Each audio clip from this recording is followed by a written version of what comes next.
I'll spend just a couple of minutes reviewing a manuscript. So I get a lot of questions, when is the book ready? And this is just a Word manuscript. The format will be, our publisher is really a good publisher. And I had written a book about my dad a few years ago, and so this is going to be the format. It's going to be really well done, high quality, and so this is just, again, a Word document. So don't get stuck on the formatting. But A Light in the Wilderness, the story of young elders, their converts, and the establishment of the Church of Jesus Christ of Latter-day Saints in Southeast Texas. This is, if you've been to Mom's place, the Jasper place, you'll notice the oak in the back. That's actually where Jasper's home was. It was right back off here. Now the road, if you read what Millie Franklin wrote, she wrote about the Williamson Road. 105 didn't exist for 120 years. It didn't come until the 1920. But there was a wagon road that ran right across here, and it went all the way to Sally Hill Road, and that was the road that they used. And that's the road that's on the 1950s Williamson roundups, that when Zilly was still alive and Epsy was alive, they would have vetted that photograph. And so that road ran right in front of here, and that's the road that they used. We're standing to the left. The cemetery is over to the left from where I'm standing, if you are familiar with the settlement. And so it's about 15 chapters with a journal. Hallowed Ground, the Journals of Elder Brooks, how we got the Journals of Elder Brooks, missionary work in Texas. This is a chapter that really, just to kind of go fill you in, and my maps are all, I have a whole collection of antique maps now, 1902, 1900. They're all railroad maps. Back then there were no roads, of course, no cars yet, right until Spindletop. So everything's railroad maps. And so the elders would use the railroads as roads. Sometimes they'd pay to ride on the train, but that was too expensive. So they mainly walked on the railroad tracks. That's how they got around. So this was their tracks. And then here, let me see. And of course, the light goes back to the lights of the temple and the gospel. Hallowed Ground. I wanted to go to this one chapter to just kind of give you an idea. This is the journals, and of course, Arland getting the journal. All that story is there. Randall's description of how he got the journals out of the William Williamson book. That Randall's words are word for word here. And then there's the Journals of Elder Brooks. They were in the Brooks family allowed me to keep them for about 2 years while I wrote the journals. I reluctantly returned them. My wife said, okay, it's time to give them back. We did. Now, chapter 3, missionary work, none shall stay them. This is a chapter on work in the South. And it's not about our family particularly or any of the other families. It's just about missionary work in the South. And it started off and kind of turned into rabbit hole. So I have about 500 references here, as you can see. It's pretty much a technical chapter on the church. And then so then we go into William himself, and there's the mission presidents. This is President Jack, President Duffin, and President Samuel O'Binion. William and Joissine, talk about them, and each of them, we're going to talk about that. I'm going to review the documents. But we go into each of their children as well, and the deeds, each of their children when they're younger. Do you have pictures of all of the children that were living around? Yeah, that's all 9 of the living children that we showed there. Any picture we have is in there. Sewing machine. This here is actually an antique map from 1895 showing William Williamson's homestead here. Notice that it goes above the Jasper County line up into the area that Zilly lived in. There's been some debate. Did it really go above the line? All the deeds actually describe it, partly in Jasper, partly in Orange County. And indeed, on these maps, this is a 1895 map I got, and it shows that. And notice, just to the left is a J. Busley. The whole time it was sitting there. J. Busley lived right next to the Williamsons, just to the left the whole time. And last summer, Mom and Jana and I went, and Jana really found the deed at Jonathan Busley, and we know that it's Jonathan now. And this right here, Elder Brooks did baptize Jonathan Busley's son's children, his grandchildren. When Elder Brooks, they didn't have selfies back then, right? So Elder Brooks, this is what the elders would sometimes do. They carried cloths with them, and they would sew the children's locks of hair on their cloth. And so the Brooks family gifted this last year to the Williamson family. Elder Brooks carried this his whole mission, took it home to Arizona in 1902. And then this is Apple Springs here.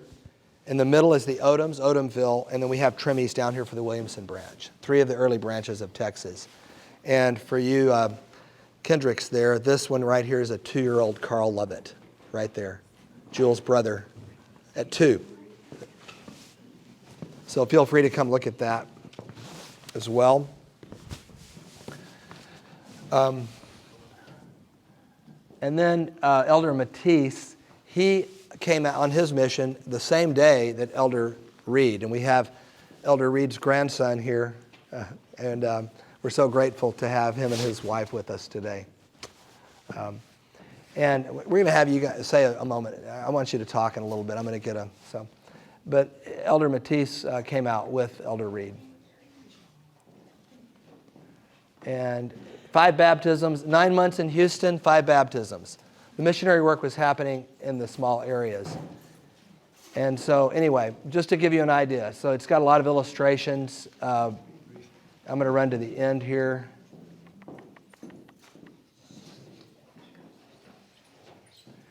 So I'm just going to read the last paragraph of the book. This is, because this to me illustrates kind of what we're talking about with, why we're here tonight.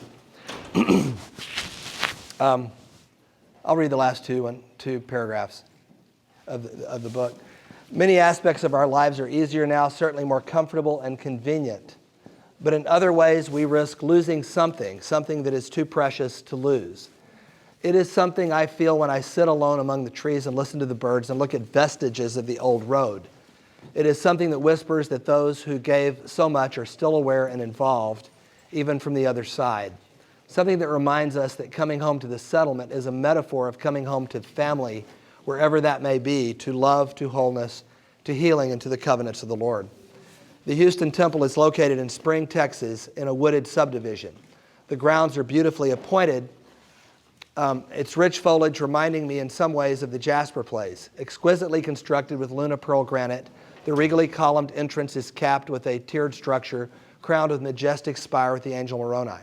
One senses the sacred purpose in walking the grounds and feels the beauty of the Lord. But when I see this marvelous temple now, especially with the lights on at night, I pause to remember those who came before. We remember those early Texas pioneers and also remember the young messengers who first came to a remote spot in the wilderness at great personal sacrifice, carrying a brilliant light which would illuminate the souls of their converts, a light that still shines not only in the lights of the Houston Temple, but in us today. We remember Elders Matisse, Norton, Reed, Brooks, Rencher, Dana, Folkman, Jensen, Pratt, and all the others of their travels, dedication, and perseverance.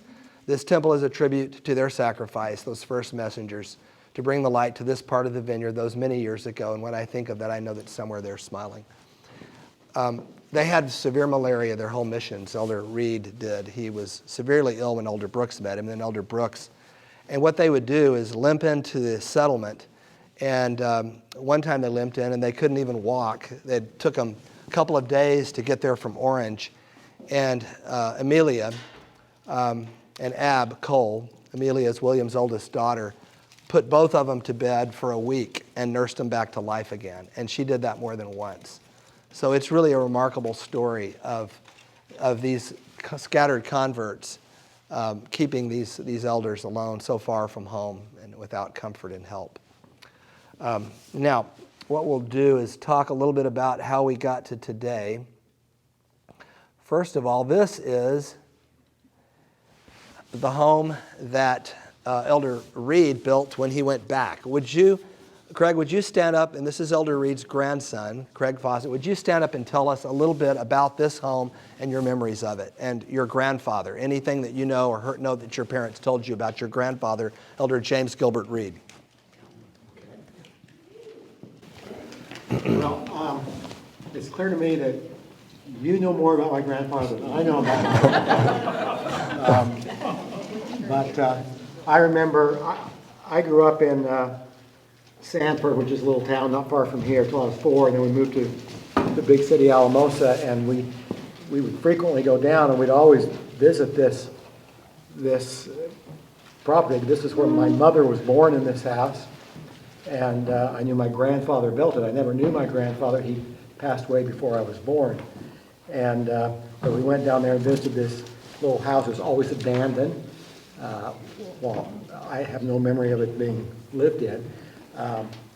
But we went down there many times, and I remember going in there, and there would still be paraphernalia. I remember there was an old phone on the wall still in there, and there was various paraphernalia on the floor of old books and things, and pick them up. And I remember finding one that had my mom's name in it that she'd written in, and so we took that, and different things that had signs of my aunts and uncles that I remember being in that house. So it's a special memory for me always. All my whole life we went down and visited that house. And that's my cousin, who's also a grandson of James Gilbert, is the one that Don got a lot of information from. Warren Reed. Warren Reed's your cousin. Warren Reed. He still owns this land there, and we visited. I went down there for a high school reunion last June. Went to visit them when I heard about all of this from them. Otherwise, we wouldn't be here if we hadn't done that, because we would know nothing about it. So that was special, and I'll just say I appreciate so much being invited, and this has been a very special experience for us. And I didn't know, I knew my grandfather had served a mission, but I didn't know really anything about it. And so it's been a real blessing to our family to learn about my grandfather and the impact that his mission had. And just to add, I have a son on a mission right now in Arizona, and he's heard about all this. And in fact, I'll show you, he sent us a picture of his desk. And he said, I don't know why, but he sent us a picture of his desk. And there, back in the court, back in there on his desk is a picture of his grandfather. You probably recognize that picture. I do. And he's got that picture on his desk that we sent to him, and that was inspired by learning the story. And included with him a quote from Don about his appreciation for the sacrifice of James Gilbert, and we think that's a source of information for our son. So we are very appreciated and feel very blessed to be here, and it's been a blessing to our family too. Thank you. Thank you. So his family joined the church in Tennessee. Now this is in 1880, or late 1870, 1880, and the Cane Creek murders happened in 1884, so the persecution was pretty bad in Tennessee, where they murdered four members of the church, and one of the mobsters was killed. So they left and went to the San Luis Valley of Colorado. That's where Southern converts settled, was in the San Luis Valley of Colorado, Southern Colorado. And that's where they went and settled. It was pretty tough. And James Gilbert, he went by Gilbert. He went by his middle name. Gilbert was the oldest, and he had a bunch of sisters. And then his youngest brother, Ralph, correct, was born. And Ralph, his mother died shortly, either at or shortly after Ralph's birth. And in fact, Gilbert was over at a Christmas Eve or a New Year's Eve dance. It was one of the others, I forget which one. He was at the dance, and they came to tell him that his mother was dying. So he had to get on the horse and try to ride to Antonito. Is that a town that's nearby? Okay. He was trying to ride to Antonito, and the snow was up to the horse's belly, and they had to go catch him and say, your mother's dead. So he turned around, he went back. So here he was helping his father raise all these daughters as the oldest son, at 17. And at 23, he left to go on a mission. Imagine what a sacrifice that was to leave his father running that farm with these young daughters. And the son leaves the father to go on a mission to Texas. So it was a great sacrifice for them to go. So in 1898, he was called to the Indian Territory Mission. The name changed shortly thereafter to the Southwestern States Mission. We don't have the journals of Elder Reed, but what we do have, we can construct his mission. And in the book, I have a chapter on this. We do have the journals, though, some other journals that help us. This is Elder Matisse. Elder Matisse, I got this journal last year. He's the one that opened up the city of Houston. Spent 9 months in Houston, baptized 5 people. The converts were happening in the outer areas, not in Houston. Houston branch didn't start till 1921. But Elder Matisse and Elder Reed started their mission on the same day, and they were close. So we read about Elder Reed off and on through this journal. And of course, Elder Brooks' journal, we know a lot about Elder Reed from Elder Brooks' journal because of their companionship. And Elder Folkman's journal also talks a lot about Elder Reed. So with those things, having gone through and cataloged them, I've been able to reconstruct a chapter about Elder Reed's mission that's probably as good as we're going to get based on these other journals. So I think you'll enjoy that when we come out. But we do have something really special. And what we have is this. And this is a letter that Elder Reed wrote to his father, James W. Reed, from Liberty County, Texas.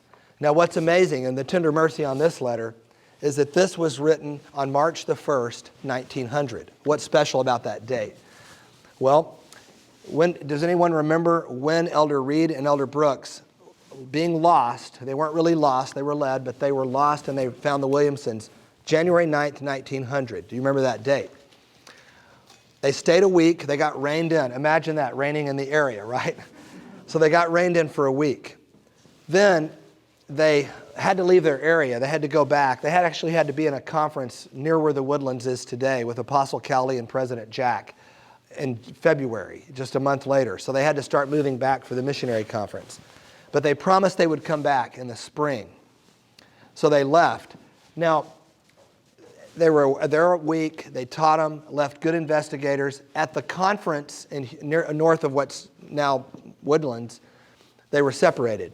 And Elder Reed was given Elder Rencher as a companion. Now, the problem is that the way Elder Rencher wrote his N's looked like U's. So when Elder Brooks, when Arlen transcribed the journals, the U's, she thought it was a U. So it was in this book that was then transcribed by my cousin Ed Jeter, it's Royker, Elder Royker. So for the last 40 years, who's Elder Royker? We don't know. We haven't had any, we didn't have any information on who he was. In writing the book, in contacting Warren, he said, I don't have a journal, but I do have a letter that Elder Reed wrote his father on March the 1st. And he sent me that letter. In reading that letter, if you read right here, he said, Dear Father, so remember, this is after he's met William and Joissine in January, but before he goes back and baptizes them in April. This is in between. And what happened is Elder Rencher, his family had lived in Texas in the 1850s. So the mission president in Houston said, by the way, you do need to go teach those Williamsons again. But before you do, why don't you stop in Liberty County and spend a few weeks there and visit any relatives or anyone your family knew in Liberty County. So they did. Elder Reed and Elder Rencher went to Liberty County and spent a month there. Interestingly, they actually tracked it out George Williamson, William's brother. It's in the journal, in the Rencher journal. He wasn't interested, but they did have lunch with him. Now, this letter is the only thing we have written by Elder Reed, but it's really critical because in it he says, my new companion, which he got at the conference, remember in February, Elder Thomas J. Rencher, clearly an N. And I went, N, it's not a U. So then I went into the church missionary database looking for Thomas J. Rencher. We found Elder Rencher. And Elder Rencher has a journal. And now it wasn't published, but Elder Rencher's grandson, David Rencher, is the chief genealogist for Family Search for the church. He's a very famous genealogist in the church. His name is David Rencher, and he is a wonderful person, but he is also very well known in the genealogy. He's the head of chief genealogist for Family Search in Salt Lake City. So I connected with David Rencher, and he said, sure. And so he transcribed the portions dealing with he and Elder Reed going back then after Liberty County to the Williamsons' home in April and teach and baptizing them. So we have that now, and that's in the manuscript, in the book. Now, this is when we visited the home. This is David Rencher holding his grandfather's journals on the right. But how does that get us here today? Why is that important with why we knew that William H. Williamson and Henrietta Miller are William's parents? Because this entry right here from this journal, he talks about, we had a baptizing today. Brother Williamson and his wife were baptized. Elder Reed officiating, I confirmed. So your grandfather actually performed the baptism. Returned back to Brother Williamson's. Returned back to Brother Williamson's and made out their certificates with an S. S-U-R-T-I, certificates. So it documented that we did paperwork. Then went down to C.W. Baker's place. Who is? It's my great-great-grandfather. It's your great-great-grandfather. And Lucetti was here. He didn't mention her, but she's there. And by the way, the missionaries loved them both. They did a lot for the elders. Even though he didn't join it, he was really kind to the elders. And they always had good things to say about him in their journals. Talked a lot about your great-great-grandfather. Half a mile from Brother Williamson. And then Saturday, went back to see how the old gentleman felt after baptism. Found him feeling fine and in good spirits. Took dinner there. Then went up to their son, Perrin's. The Perrin did join the church next year. The next one to join 3 months later, though, was Epsy. Randall's great-grandmother, Epsy, was the first of the grandmother. I keep forgetting that. This generation thing with Randall gets so. Randall's grandmother, Epsy. Yeah, she was the 15th child, and I'm the youngest, so it I put a paper It's that on your generational shifting. table so that you can understand. Yeah. So Epsy was the first. She joined 3 months later with two others. Amelia's daughter, Louisa Cole, who married a Gentry, Louisa Cole Gentry, and Sadie Trimmy, who joined as well. Those three young women, 18 to 20 years old, joined 3 months later. But this here, as far as why we're here today, certificates, documented in Elder Rencher's journal that Elder Reed and Elder Rencher went back and documented it and wrote it down. So then the question is, what were on the certificates? Well, Louise, when she wrote this temple history book, my cousin Louise Jeter, she was the historian for the Houston Temple. And in the end of this book, she has, if you'll notice, all the baptisms starting from 1895 on.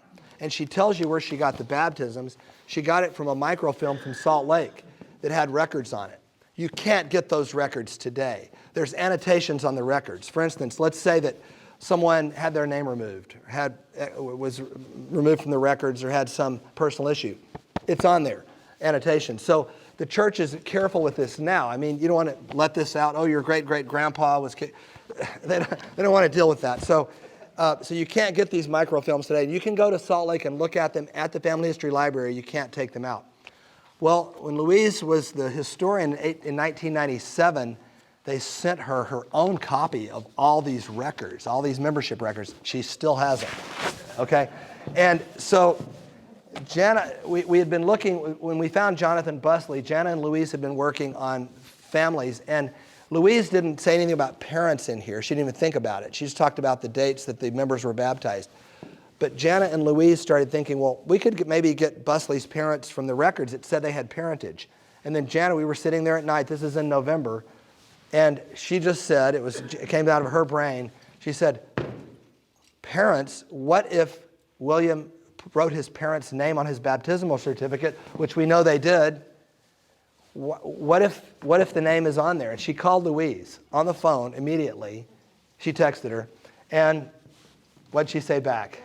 I said, Louise, has anyone ever looked at the baptismal record of William and Joissine to see if they named their parents? And I didn't even mention it to Dawn because I just thought, well, it's kind of a long shot. But she texted back about 3 minutes later, and she said, let me check.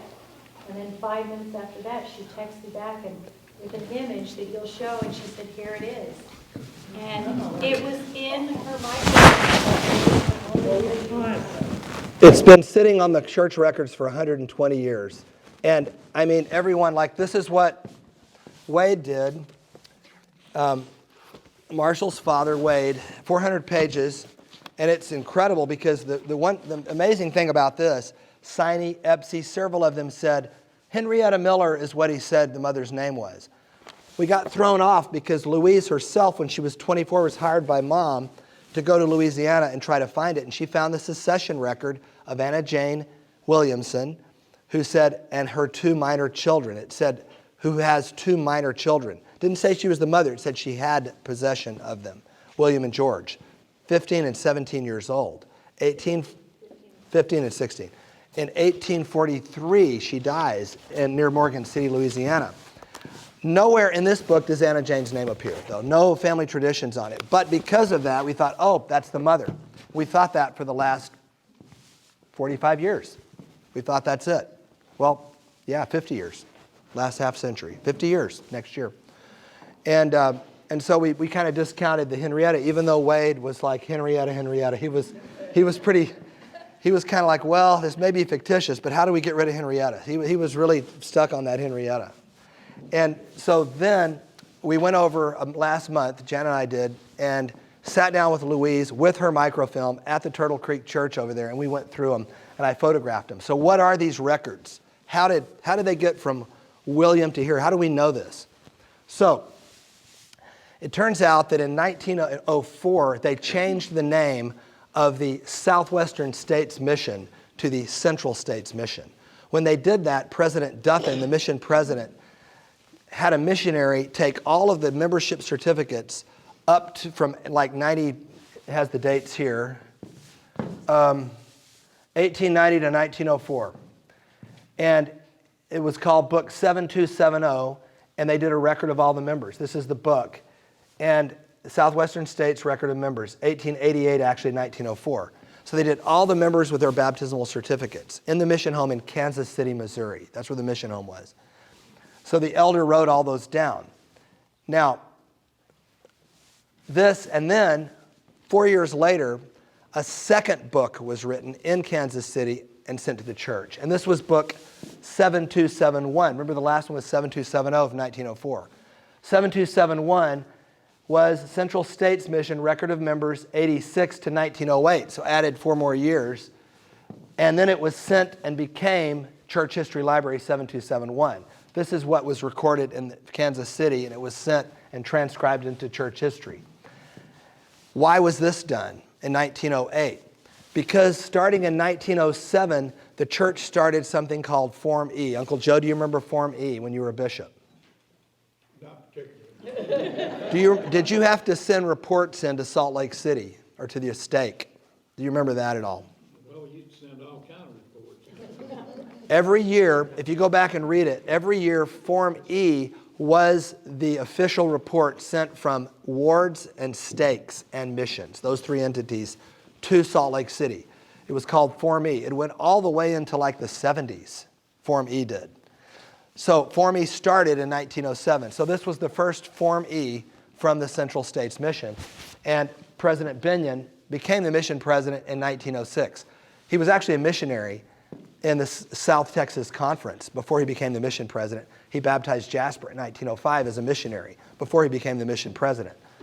So Elmer Strong was the missionary, and I looked him up. He was a missionary. He was, and he was elected to transcribe, and it's nice handwriting. He did a lot of transcribing. I bet he had a cramp in his hand because Elder Strong was the transcriptionist. Form E. It says, it's cut off on this thing a little bit, but it says Form E on this. This was the first Form E. So what they did with this one is they indexed it. So they took the information from the members and indexed it. So those are the 2 different documents. Now, this is the 1904 7270 compilation by President Duffin with the name change. Church Historian's Office, it became known as 7270. In the section where it says parents of, under William Williamson, William's name is here, and Joissine's name is here. And then it says name, member, parents, father and mother. William, does everyone agree that's an H with a period on it? Yes. William H. and Henrietta Miller Williamson. That's what he wrote on his baptismal certificate. And, of course, Joissine wrote her parents. Now, so let's look at it. Let's try to go back. Wait, what about, we're having a hard time letting go of Anna Jane, okay? Because we've had that for the last half century. So could this have come in, could we have contamination from any other source? Well, let's think about that. So by these journals and by writing this book, basically William is already sick. In fact, Chet Baker, your great-great-grandpa, when he was baptized, and according to Aunt Dealey, it was Busley Creek, and according to Siney, it was Busley Creek. We don't know for sure, but two of them said Busley Creek. They put him in a wagon, and Chet put a bunch of blankets in that wagon, and Chet drove the wagon to take him down to be baptized. So he was already sick. He dies 6 months later. What interaction did he have with anyone in the church that could have done any records? Well, there's the April visit where Elder Reed and Rencher, we know, made out the certificates with an S, certificates. We know that because they documented it. And that's where this came from, okay? Could anyone else have done it? Elder Brooks came in a month later with his new companion, Elder Decker. And he was there. And then Elder Folkman came through with Elder Shipp and baptized Amelia in January. Elder Folkman and Shipp did go up to Old Laurel, which is where William was by that time. They didn't have any physicians there in the settlement, but they did have a physician at Old Laurel, which was a logging camp over by the Sabine River near Buna. And that's where William died. So, and two of the missionaries, Elder Brooks went over there, and actually Elder Reed, he didn't have to go. Elder Reed left in July to go home, and they were still in the settlement. But when they came back in September, Elder Brooks, they were already gone. In August, William was still in Williamson settlement. In September, 2 weeks later, they came back. He was gone to Old Laurel. So it happened in September is when he left, about 2 months before he died. So we have and then that's it. There's no other elders or contact with the church. So there's no other way to contaminate this document with this name. It came from William. There's no other way. And this, remember, was recorded in 1904. That's early. So this is William. This is who he wrote his parents were. Now, they also transcribed it. This is the 1908 Form E, and they made it a little neater. But you can see there's the name of the member, fathers and mothers. Here you have William Williamson, father William Williamson, mother Henrietta Miller. Again, reconfirmed in the 1908 Form E. And this is the compilation showing the whole thing going across. You've got, well, actually, let me come over here. Yeah, right here. I mean, you can see the whole thing right here. So you've got William Williamson, and you got Henrietta Miller.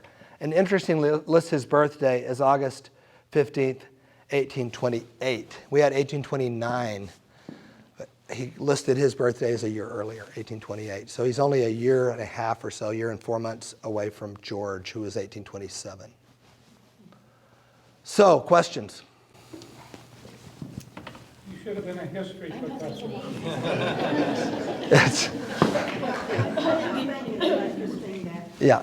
Elder Brooks' great-granddaughter, which you've met with and got. Karen Markham. Yeah. Yeah, Karen, was Greg's, Angie's husband. So, Babysitter. so we're going to tell. So we have to tell the story of how we got to here. Angie, have you seen this? You've seen this? Yeah. Angie, would you stand up and tell us how you know? So Angie is the one that really connected me with Karen Markham. Karen, I would have just been this weird guy with family history stuff, and there's no way she would have let me have her family's, Elder Brooks' journals in our home for 2 years without Angie's connection to her. Angie, would you tell us a little about how you got to know Karen and all of that? Yes, and I was going to see if I could. Oh, explain Angie, this. Matt's making you walk up here to tell it. Okay. Sorry. Trying to find their interaction. Okay. Right up. You got to come stand up here. Sorry. So my husband spent most of his growing up years in Oregon, and he had a really great family friend named Karen. I forget her maiden name. Karen Evans. Karen Evans. And she was their babysitter, so she would babysit them. So when Greg and I got married, Karen and her husband Dave were great friends of Greg's. He just loved them, loved their family. So we would go see them when we would come to Utah. We would spend time with them, go to dinner, things like that.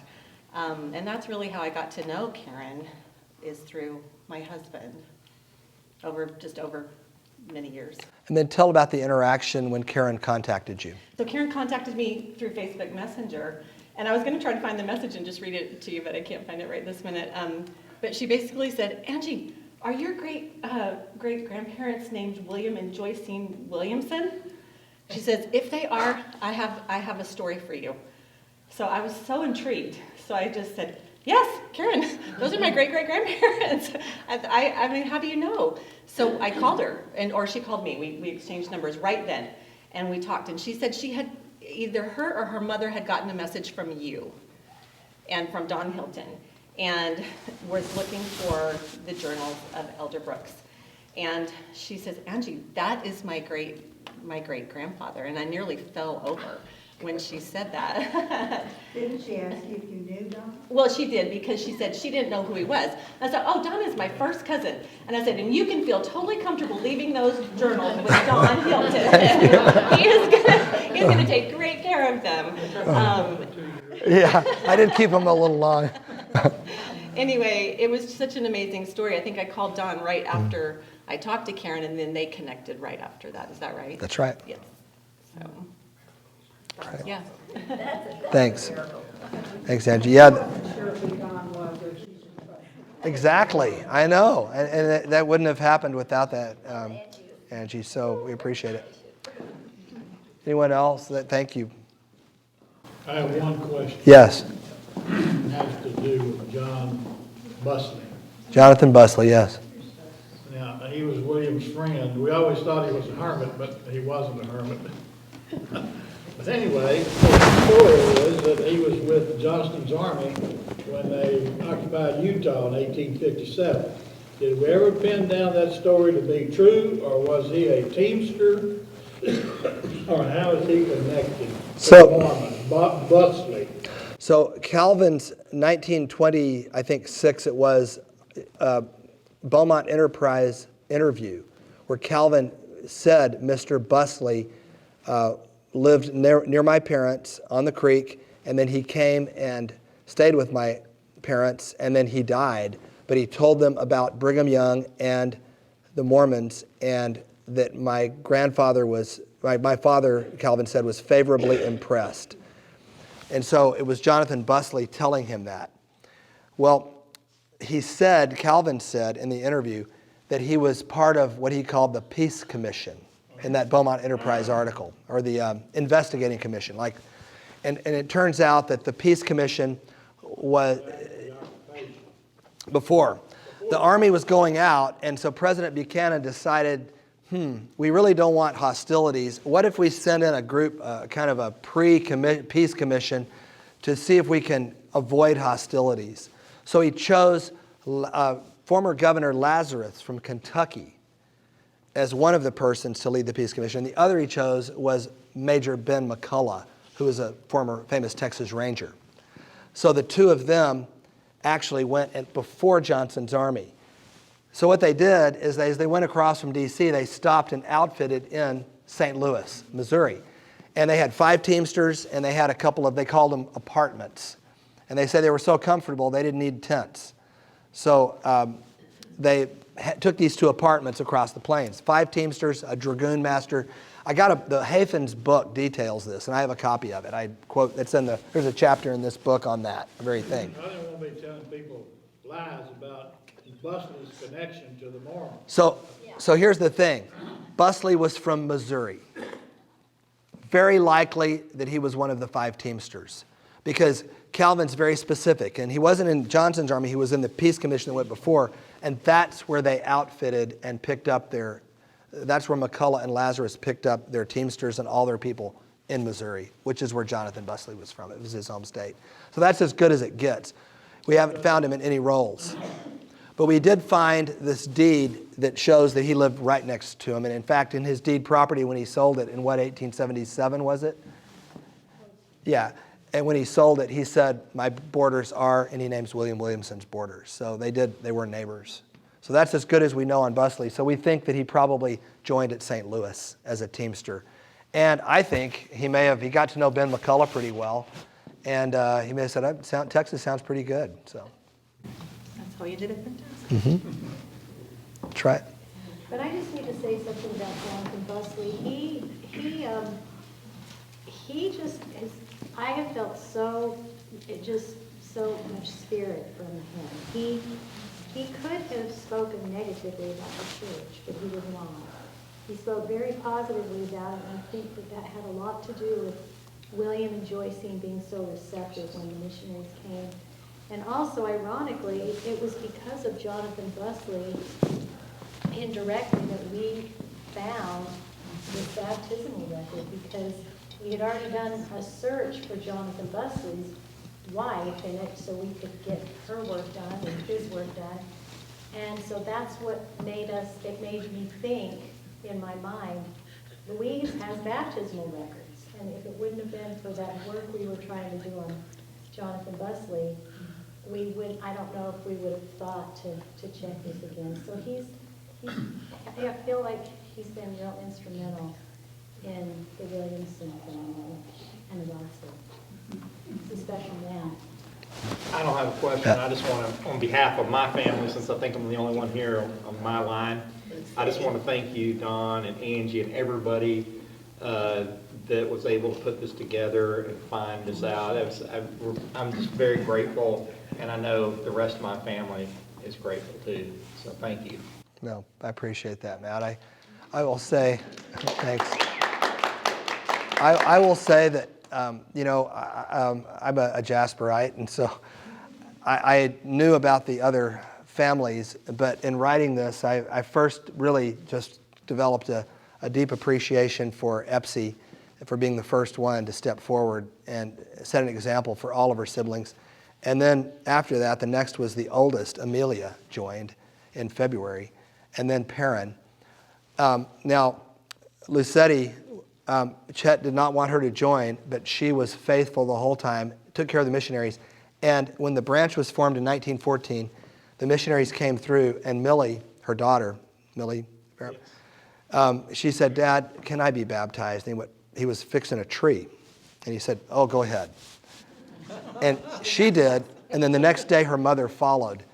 And Millie has just been an inspiration, and her daughter was the first missionary, actually, that served from the family, the California Mission. Fairmont, right? That's right. And so it's just really inspiring. Lucetti is very inspiring to me because she was faithful all those years and was just perched waiting to join. And so I have a deep love for her and all of them. I've just come to know them and feel them, and particularly the elders.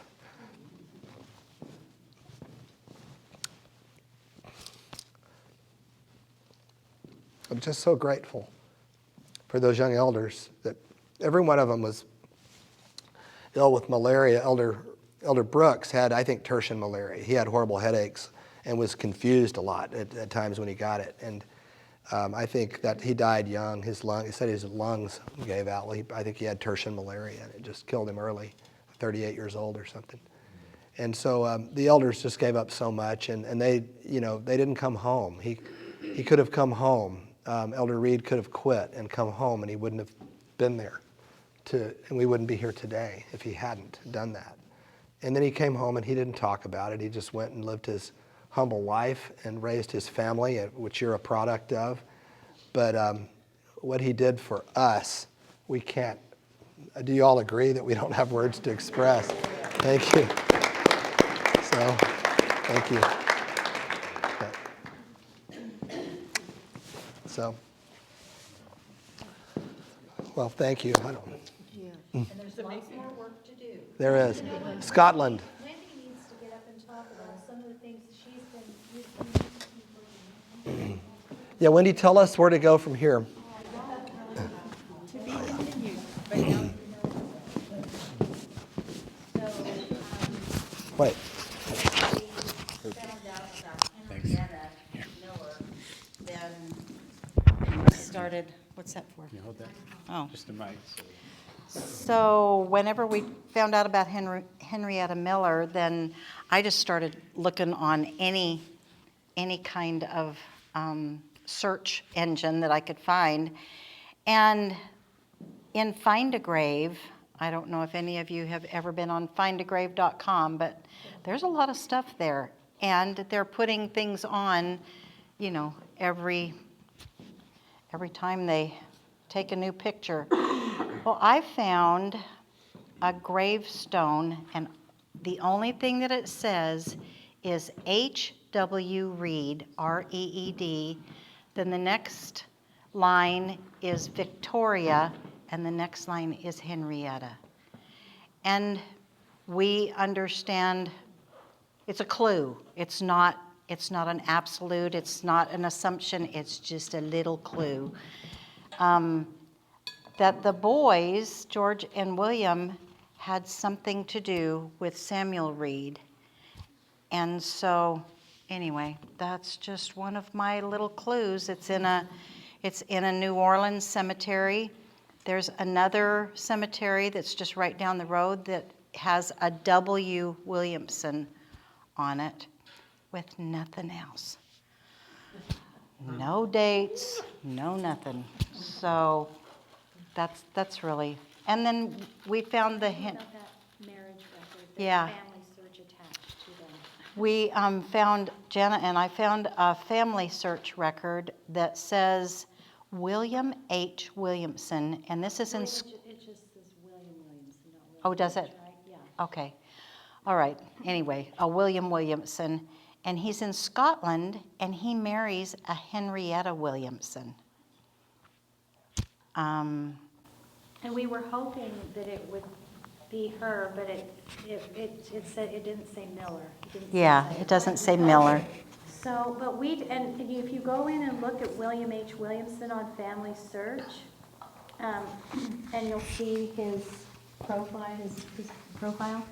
If you look at sources, there's a couple of sources attached. One of them is that marriage record of the William Williamson to Henrietta Williamson.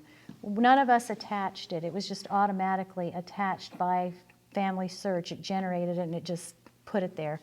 So we don't know how long it's been there, but we're not sure that it's correct. So we were real excited initially. We thought, oh, it shows their marriage record, but it says her name is Williamson, and it should say Miller. So we're still perplexed. So we need Probably gonna do research on Jane too and figure out, who Anna Jane is. yeah, who Anna Jane is.